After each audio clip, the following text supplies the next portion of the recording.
Hey guys, Sean here and welcome to the F1 Word. Now, last week Ferrari made their latest in a long line of threats to quit Formula 1 following the release of proposed new engine regulations for 2021 and the rumoured changes that Liberty Media want to push through with regard to fairer distribution of money among teams. Now, before I get into this, it is worth noting that it's not just Ferrari that have raised concerns. Both Mercedes and Renault have also expressed unease about the new regulation blueprint, a blueprint which I will look into in more detail in a future video, guys. So there's no denying really, guys, that Ferrari are of massive importance to Formula 1, but equally, F1 is just as important to Ferrari. They are almost part of each other's DNA. Ferrari's first race was a 1950 Monaco Grand Prix, not actually the first ever Formula 1 Grand Prix. Going to come into that in just a minute. The Scuderia have competed in 949 races, 946 of those were starts. They've sealed 16 constructors titles, 15 drivers championships, taking 227 wins, 213 poles, and 243 fastest laps. Their roster of Formula 1 world champions reads pretty much like the who's who of Formula 1. Alberto Ascari, Juan Manuel Fangio, Mike Hawthorn, Phil Hill, John Surtees, Niki Lauda, Jody Scheckter, Michael Schumacher, and of course their most recent world champion, Kimi Raikkonen. So you can completely understand why both parties will be keen to get this sorted out as quickly as possible. But will Ferrari actually quit Formula 1? That is the big question on everybody's lips at the moment. Of course, this isn't the first time that Ferrari have threatened to leave Formula 1. In fact, it all started before Formula 1 even got underway in 1950. Ferrari actually missed the first ever Formula 1 race, the 1950 British Grand Prix, due to a dispute over the amount of start money that was paid to entrants. Even then, it all came down to money for Ferrari, and they didn't actually debut until the second race of the 1950 season at Monaco. The warning signs were there, Formula 1. Now, 3 years later in 1953, Ferrari were actually disqualified from the French Grand Prix, which at that time was actually a support race and a 12-hour sports car support race. And basically, because they didn't have their headlights turned on during the specific hours, they were actually disqualified from the race. Now, that led to Enzo Ferrari threatening to boycott that weekend's Formula 1 race. And although organisers couldn't overturn the penalty, they did do all they could to keep Ferrari happy and decided to double their starting money. Definitely a pattern developing in the early years of Formula 1 for Ferrari there. In 1976, one of F1's greatest seasons, of course, Ferrari actually boycotted the Austrian Grand Prix because they believed that the FIA were favouring McLaren and title rival James Hunt with some of their off-track decision-making. At the Spanish Grand Prix, James Hunt was of course disqualified for technical infringements on his car, but the FIA overturned that at a later date, which properly wound up Ferrari at the time. And then the British Grand Prix at Brands Hatch happened. Yes, that race. Of course, there was an accident on the first lap, which actually saw James Hunt's car damaged. The race was red flagged, and because James Hunt didn't complete the first lap, by the letter of the law in that famous FIA rulebook,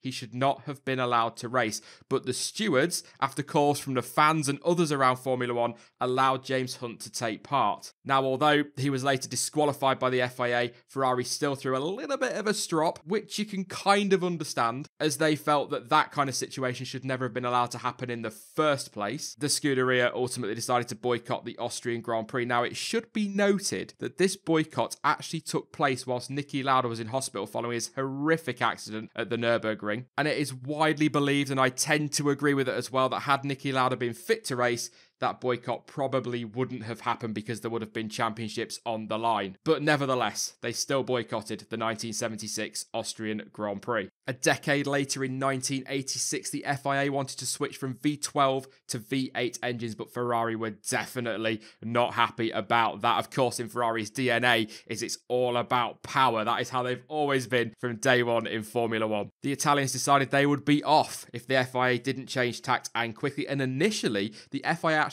didn't back down to their credit, so Ferrari decided to up the ante. The Scuderia actually built and tested an Indy car ready for the 1987 kart season and had everything in place, including a driver whose name escapes me, so let me know in the comments, guys. That is going to bug me all day. I'm going to have to Google that after I finish making this video. And also US suppliers as well, and they were all set to move to kart in 1987, but to stop this happening, the FIA, of course, backed down and V12 engines remained. remained and were still legal, so Ferrari got their way on that one as well. In 2009, there was another threat to quit from Ferrari over the budget cap, an effective, I guess you could call it, two-tier formula plans. They were not happy and wanted them scrapped. To give you a bit of background on this, if you're not sure what went on, the FIA were going to give teams a choice between two options. Essentially, spend what you want and enjoy as much freedom as you want with your spending. You know, you can spend £1 billion a year for a weekend, but you must adhere to strict existing technical constraints. The other option was, although still restricted, a lot more freedom to innovate technically, but you must stick to a £30 million cost cap. Ferrari did not like either of these. From what I've read and what I remember, they definitely were not happy with the cost cap, but they certainly were not happy with the idea of a two-tier formula. Once again, Ferrari protested and, of course, they won. And ultimately, because that cost cap wasn't implemented, the new teams who had agreed to enter F1 on the cost cap terms couldn't survive, and eventually HRT, Lotus Caterham, whatever you want to call them, and Virgin Marussia Manor all folded within 6 years, which means that in order to keep one team happy, we lost 3. Now, what value HRT, Caterham and Manor would have brought to Formula 1 in the long term is definitely debatable, and you would, I'd say argue, but I'm almost pretty certain. In fact, I'm just going to say it. They would not have bought anything near what Ferrari have bought to Formula 1. There is just absolutely no way they would have done. However, if you just ignore the names and just look at it in black and white, the fact of the matter is that 3 teams were ditched in order to keep one team happy. And that's kind of, it's not very sporting, and it does make me a little bit uneasy. But at the same time, like I say, HRT, Caterham, Manor, they're not going to bring the same things to the table that Ferrari are, and they're not going to help Formula 1 commercially like the Scuderia will. But it still doesn't seem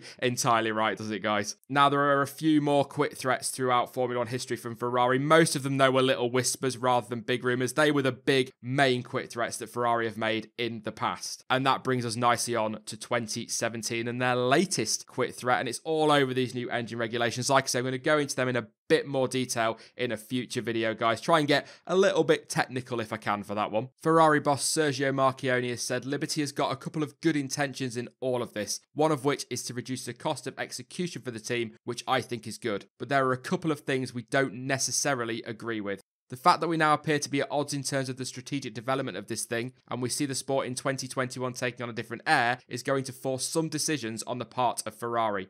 I understand that Liberty may have taken these into account in coming up with their views, but I think it needs to be absolutely clear that unless we find a set of circumstances, the result of which are beneficial to the maintenance of the brand and the marketplace, and to strengthening of the unique position for Ferrari, Ferrari will not play. Makes it sound like this is my ball, I'm not playing anymore. There were some questions then thrown around about how Ferrari would financially cope with this, and Marchionne went on to say it would be totally beneficial to the profits and losses. We would be celebrating here until the cows come home. What I do know is that F1 has been part of our DNA since the day we were born. It's not as though we can define ourselves differently, but if we change the sandbox to the point where it becomes an unrecognisable sandbox, I don't want to play anymore. Like I was saying, it sounds a bit childish, but I think Marchionne is deliberately making it sound a little bit childish. Almost putting a light-hearted spin on it. Kind of a, you know, we could quit, but it's still early days and we've got to talk. It is worth noting that they are still in negotiations and there is a lot still to happen. 2021 regulations probably won't be finalised until end of 2018, so there's plenty of time for Ferrari to sort this out with Liberty Media. And of course with the FIA, and let's not forget that the FIA are probably going to step in and make sure Ferrari stay anyway. So we will see very, very soon, or at least within the next 12 to 14 months, what is going to happen going forward. So taking everything into account, do I think that Ferrari will quit Formula 1? Do I take this quit threat seriously? Honestly, guys, no, I don't. I think it's all posturing. Marchionne has said it himself, you know, about Formula 1 is in Ferrari's DNA, and Ferrari's in Formula 1's DNA as well. They kind of go together.